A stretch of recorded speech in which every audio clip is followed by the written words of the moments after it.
Welcome to the Pro Farmer Podcast, your source for what's impacting prices today and your guide to what will impact markets in the weeks ahead. More substance, less fuss. The Pro Farmer Podcast starts now.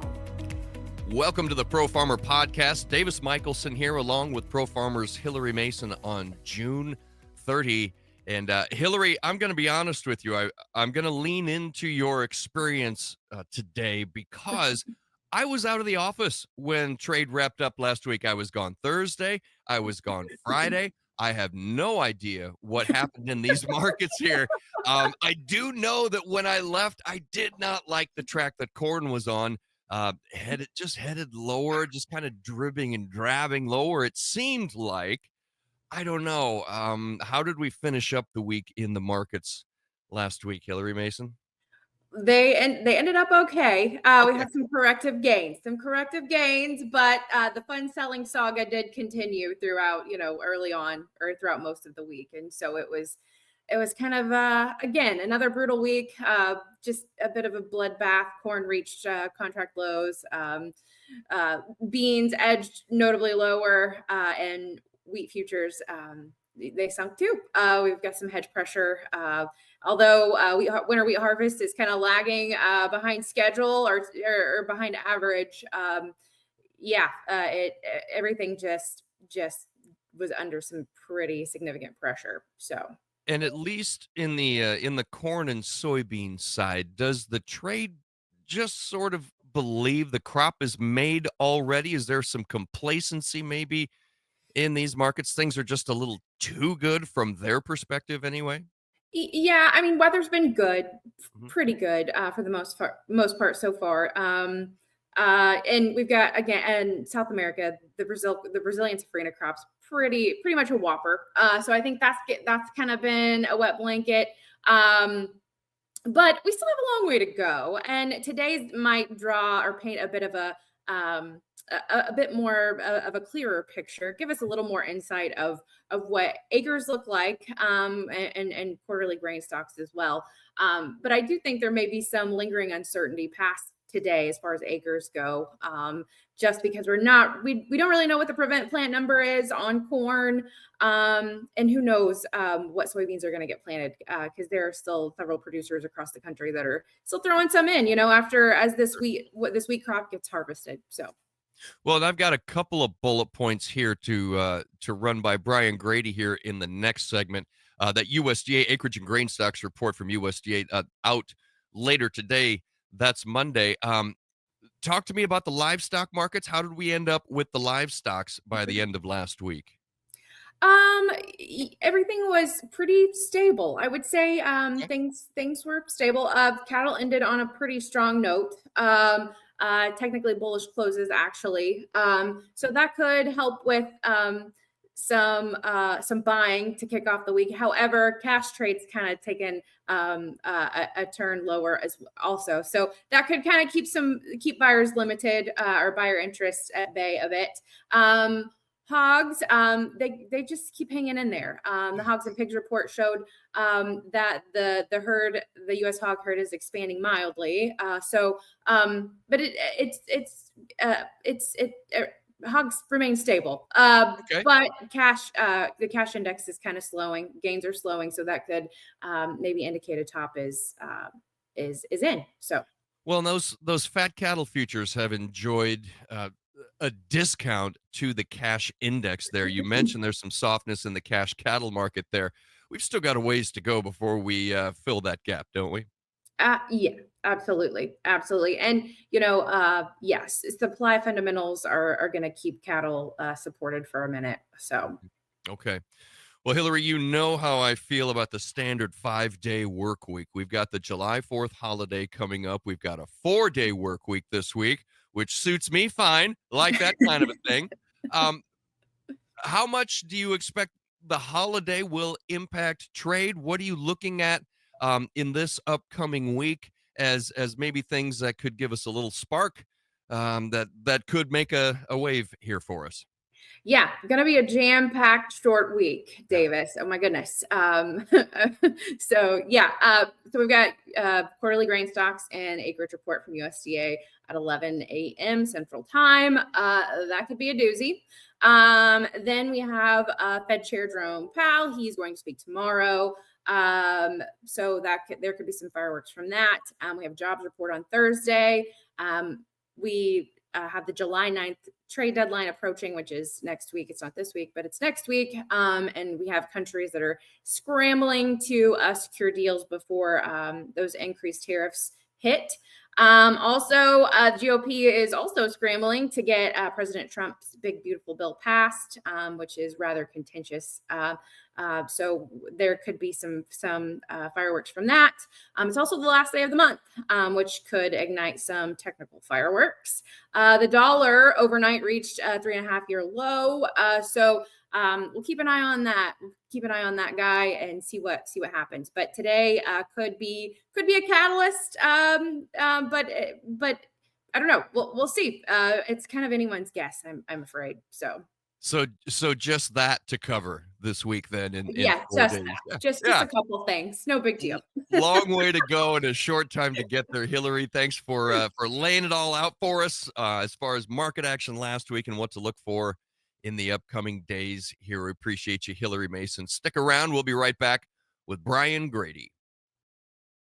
Hey, everyone. Davis Michelson here, and if you're one of the listeners without access to ProFarmer's daily market reports and policy insights, this message is for you.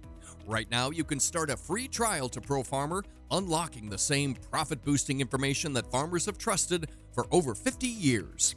Sign up online at tryprofarmer.com. No credit card needed. Visit tryprofarmer.com to sign up and get more details and updates on the topics we're discussing today, plus much, much more. Farm Journal is going to hold the first ever Yield Academy for 2025.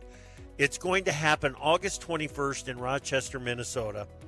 Listen to this group. Real advice from folks who've walked out in the fields. Ken Ferry, David Hula, Randy Dowdy, and we will get some market outlook from Dan Bossi at Ag Resource as well. Get the latest on what's working in agronomy, equipment, and marketing today. And that is the last day of Crop Tour 2025.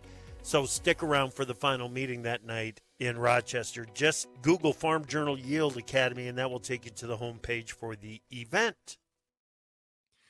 Welcome back to the Pro Farmer Podcast for June 30, 2025, everyone. And hey, while I've got you here, don't forget to like and subscribe so you don't miss a single weekly episode of the Pro Farmer Podcast. Joining me now, Brian Grady, editor of Pro Farmer. Brian, I was just talking with Hillary Mason. She mentioned some of the things that we'll be addressing this week in Pro Farmer. Among those things, Friday's holiday, the July 4th holiday, always significant in trade. We've got the acreage and grain stocks report later today. Weather, we got a July 9 trade deadline coming up. We've got the big, beautiful bill that the GOP is still working on here. Brian, that's an awful lot to hold together.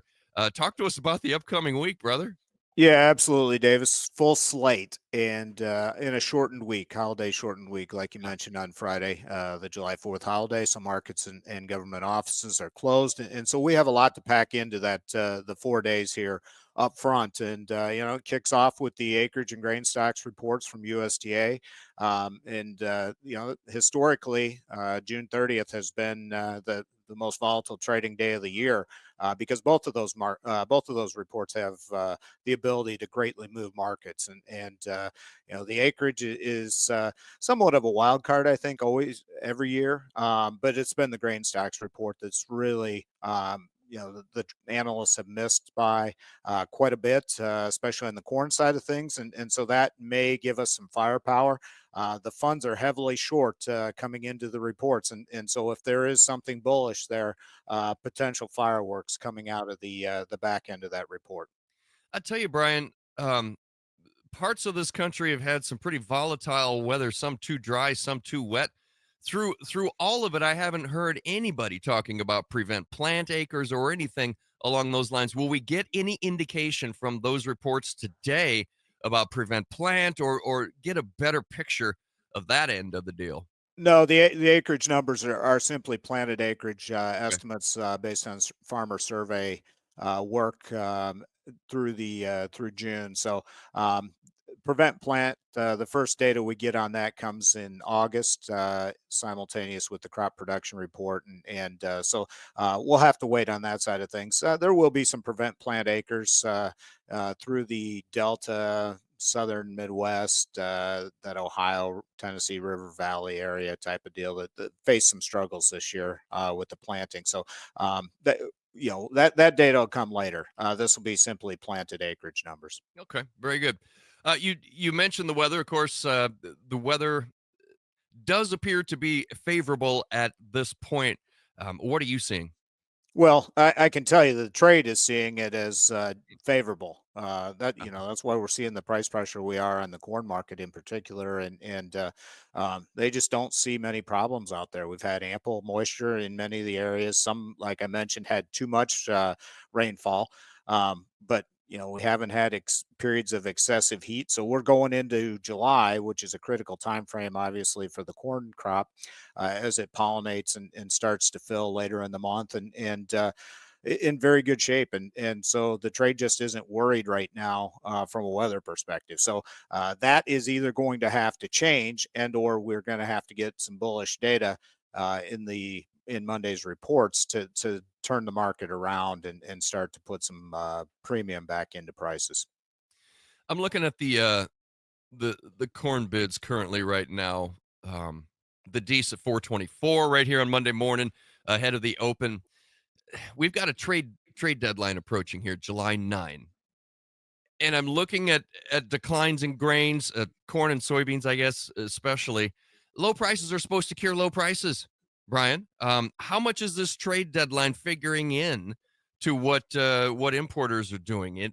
Is it having any impact at all right now? Well, I think it hangs over the marketplace like a wet blanket, Davis, and Okay. that's probably the biggest thing. It just contracts or kind of eliminates buyer interest from that perspective, and so that July 9 deadline is critical.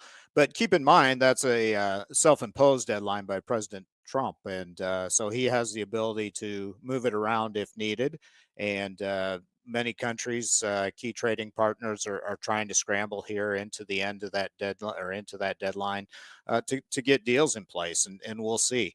Some of them may be framework deals in all likelihood, meaning that they come to an agreement on or around July 9.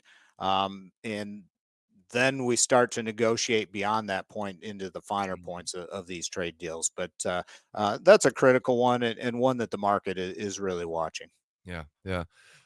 Let's get to just one more. The one big beautiful bill. They'd like to get it pushed through, get a signature on it. What do you think? Well, that one has a July 4 deadline. That's also a Trump-imposed deadline, and he wants to have everything wrapped up before the July 4th recess. We will see. The Senate is poised to vote on that here on Monday. Then it has to move back to the House if it clears the Senate before and be reconciled before it can move on to Trump's desk for final approval there and to become law. And so we'll have to see how it all progresses. There are still many hurdles, especially within the GOP side, and this is, keep in mind, this is a GOP bill, so they're trying to get this all pushed through with opposition from the Democrats, but there's also some infighting within the GOP, and so unknown right now if we'll get it done by July 4th. It'll eventually get done. It's just a matter of whether we hit that July 4 deadline that, like I said, is Trump imposed. Sometimes when you and I have these talks in the morning, I can see the lawnmower guy going by in the window there. I don't see him this morning. What gives? Well, they must be getting a later start. The grass is definitely growing. We've had ample rainfall around here recently and Good. recent warmer temps. And so the grass is growing like wildfire. They just haven't got to the actual mowing of it yet this morning. Very good. Very good. We're glad to hear the lawn is still in good shape, Brian Grady. Brian, thanks for being with us this morning. We appreciate your perspective on all this stuff. Man, that's a lot to keep together in just a short week. Have fun with all that, eh? Absolutely. And yeah, well, maybe some fireworks ahead of the 4th of July. We'll have to see. Outstanding. We'll have it all covered in the Pro Farmer newsletter. That's editor Brian Grady. Thanks to Hillary Mason. Thanks for production support from Zach Zingula. I'm Davis Michelson for the Pro Farmer Podcast. Have a great week, everyone. Thanks for joining us. We'll return next week with another episode of the Pro Farmer Podcast. And remember, everything talked about today is updated throughout the week on ProFarmer.com and in this Friday's Pro Farmer newsletter.